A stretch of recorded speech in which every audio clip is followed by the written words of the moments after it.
by Frank Warren. So Rio Ferdinand wants to be a boxer.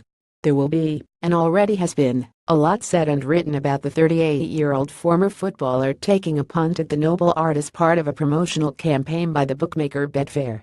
Publicity-driven stunts such as this will always arouse suspicion amongst the cynics, and I agree that boxing is never a sport that should be taken up lightly. Any more than Victoria Pendleton making the transition from racing bikes to horse racing, a switching of saddles that is probably far more dangerous than hopping in the ring for a 4-rounder. Elite sports people have always had a problem when it comes to calling time on their chosen field of excellence, and sometimes find the need to do something extreme to fill the void, to sate that competitive edge that lives on long after the legs are deemed to be gone. I have long lobbied the case that the sport of boxing is a force for good. The training, social integration, respect, the atmosphere and discipline in the local gyms, the release of potentially negative energy, and, most of all, a sporting vehicle to get kids off the street. Even Prince Harry revealed recently how boxing training proved therapeutic when he was battling lingering mental demons following the passing of his mother. It is a sport that embraces all age groups because you don't actually have to enter into direct combat and get hit. There was a lot of ridicule flying around when Andrew Flintoff gloved up for a television documentary in 2012 in what ended up being a one-fight heavyweight career.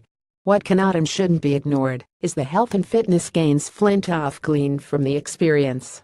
The then-retired cricketer, who was dogged by knee injuries, achieved a level of fitness and sobriety he has retained to this day, and was ultimately able to make a return to his own sport in the shorter form of the game.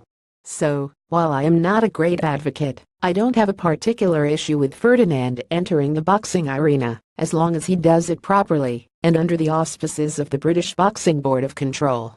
The easy and more treacherous route him and his backers could take is to take part in a white-collar fight, which, in old money, is unlicensed boxing. It would be the most expedient shortcut, but it is a dangerous road to go down, because there is not the stringent medical and safety provision that is in place in the professional game.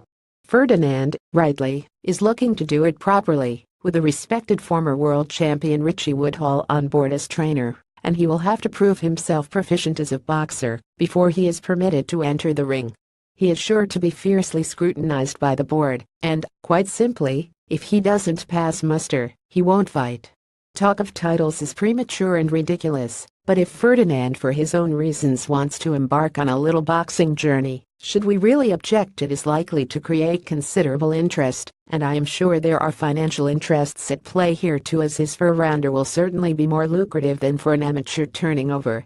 What it might do is bring to the attention of the government the benefits of training for this sport does for people battling issues, and the value of local boxing gyms for the young and older. It will be a story, a journey, which people will tune into, but don't get carried away with the title talk or him calling people out. Those sort of fights won't happen. Ferdinand remains a long way from stepping between the ropes, and, even if he doesn't make it, he will reap the benefits of trying. Tags Frank Warren. Rio Ferdinand.